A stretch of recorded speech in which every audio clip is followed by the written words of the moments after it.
So you prayed diligently then for 9 years for Joey, to the point where he would be out cold on the couch.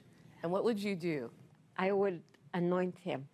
He would be passed out, and I'd anoint his forehead, and I anoint his feet. And sometimes I would leave, there's oil on his forehead. So, yeah. Did you know that this was happening? No, I thought it was cold sweats at one time. That's what I thought. I'd be wiping my brow, and I thought, wow, I must have had a cold sweats. The alcohol's coming out. And one day you're sitting in church, Judy. Yeah.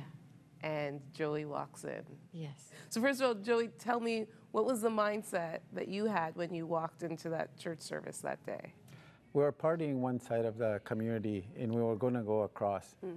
We heard some music in preaching. It seems like I wanted to go around it, but instead of going around it, I went in the doors. It didn't take me long. I went inside, and altar call. Just as I was walking in, not even 2-3 minutes, I'd say, an altar call was, who wants to be saved, who wants to know Jesus, come forward, whatever. And I went straight to the pastor and then gave my life to Jesus right then and there. And what is going through your mind, Judy, when this is happening? I was sitting there, and at the corner of my eye, I see him. And I looked, and here he was, and I couldn't believe it. I couldn't believe it. And I just sat there. I didn't even want to move, thinking I might scare him away, because God was so offensive to him. Even the mention of Jesus' name, just flip. And so when you saw him at the altar giving his life to Jesus, 9 years of diligently praying, what did you think? A miracle took place. I think it was kind of like a shock.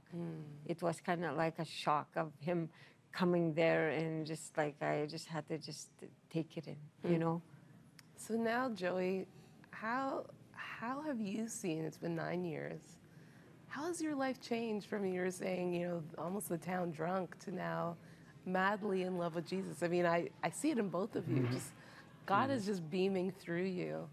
I was a sinner, and still, his love, God's love, he delivered me from that domain of darkness and transferred me to his kingdom. Now I'm a child of God.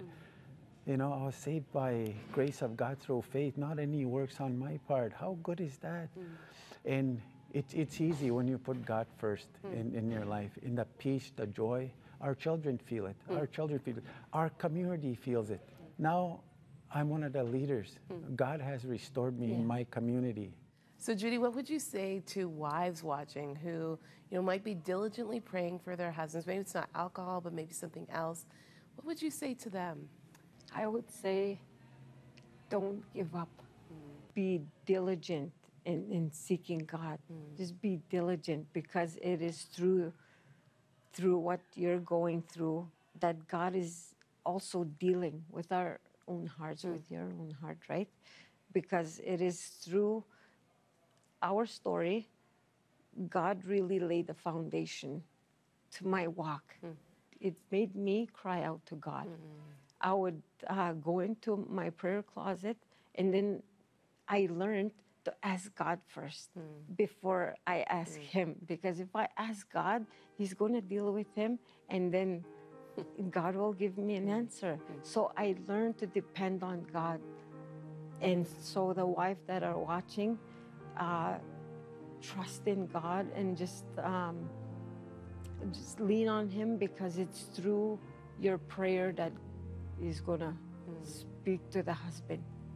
Oh, this is a good story. Thank you so much, both of you. Thank you.